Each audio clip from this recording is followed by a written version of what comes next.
in my junior year of high school, and like most students, I loved a schedule that gave me easy classes after lunch.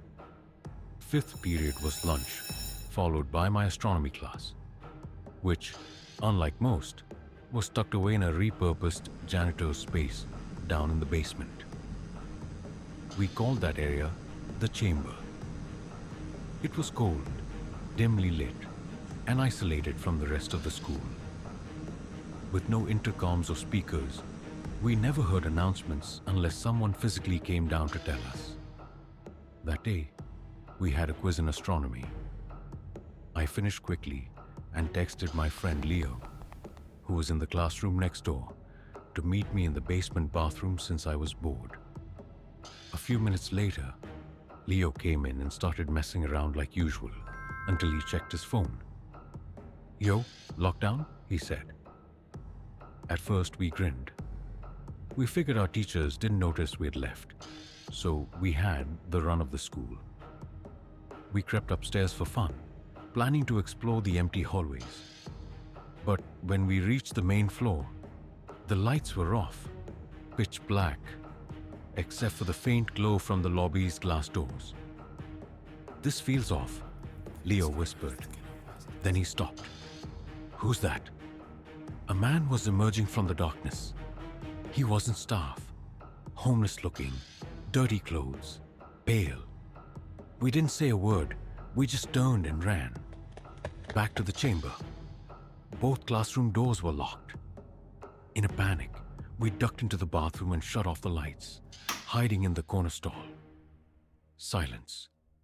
Then the bathroom door creaked open. A moment of light spilled in, then vanished. Footsteps, heavy, ragged breathing. Leo leaned close. "We gotta crawl under." Even his whispers echoed like a scream. The breathing stopped. The stall door shook violently. "Go!" I hissed. We scrambled under one divider, then another. The guy was now slamming into the door. We kicked open the exit and sprinted toward Leo's class, banging frantically. His teacher yanked us inside. Leo blurted everything out, even saying he saw a gun in the man's pocket. I hadn't seen it, but the teacher immediately locked the door. Nobody laughed. Everyone looked scared. Then, bang! The man was at the door, staring through the tiny window, twisting the knob. Another bang, then he walked off into the shadows. We waited in silence for over an hour until we were escorted out by police. Leo and I described the man the best we could. He was never caught, and the incident never made the news, but after that, cameras were installed. Security was doubled. To this day, I believe, if we hadn't run, we wouldn't have walked out of that basement bathroom alive. I'm a retired police officer from New Jersey, and during my 20 years on the job, one call still haunts me. It was a dark, stormy afternoon when the radio crackled. Car 8, respond to a lockdown situation. Suspicious male entered through the rear of a middle school.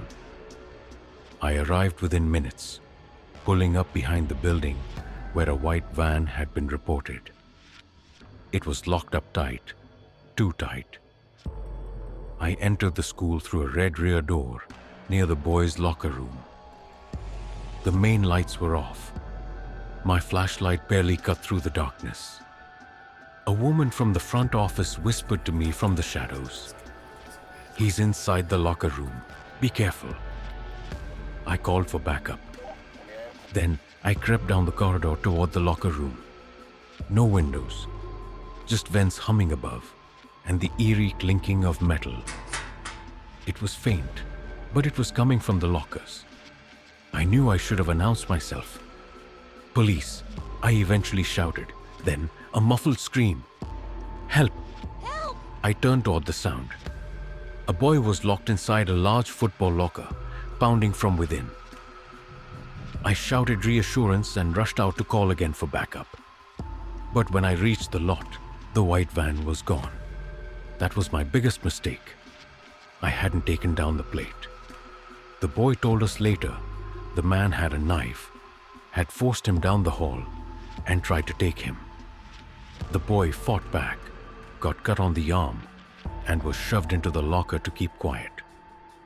A week later, the same white van was found parked at a 7-Eleven. Inside was the man, still carrying the boy's backpack. We got him, but I still wake up hearing the soft tap of that locker door in my dreams. I was 18, visiting Rowan University alone for a weekend campus tour. I stayed at a Hampton Inn not far from the school. After dinner, I got back to my room, 312, around 8 p.m., exhausted and ready to crash early. Around 9, an alarm started blaring, flashing white lights, a repeating voice.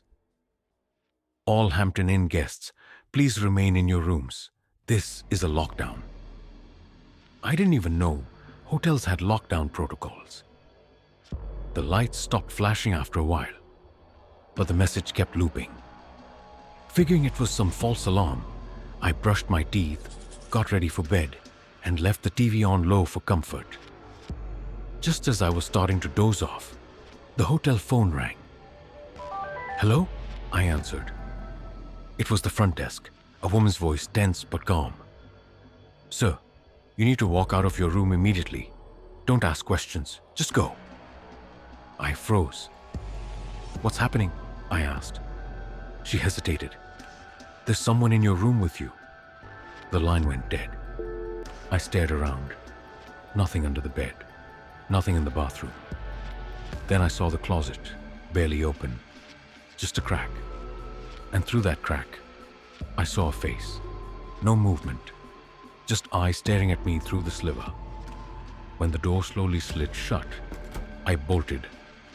Out into the hallway. Down the stairs, straight to the front desk, where staff had already called the police. Security footage showed the man entering my room an hour earlier with a stolen key card. He never left. He had been watching me from the closet the whole time. They led him out in cuffs, his eyes locking on mine. He smiled.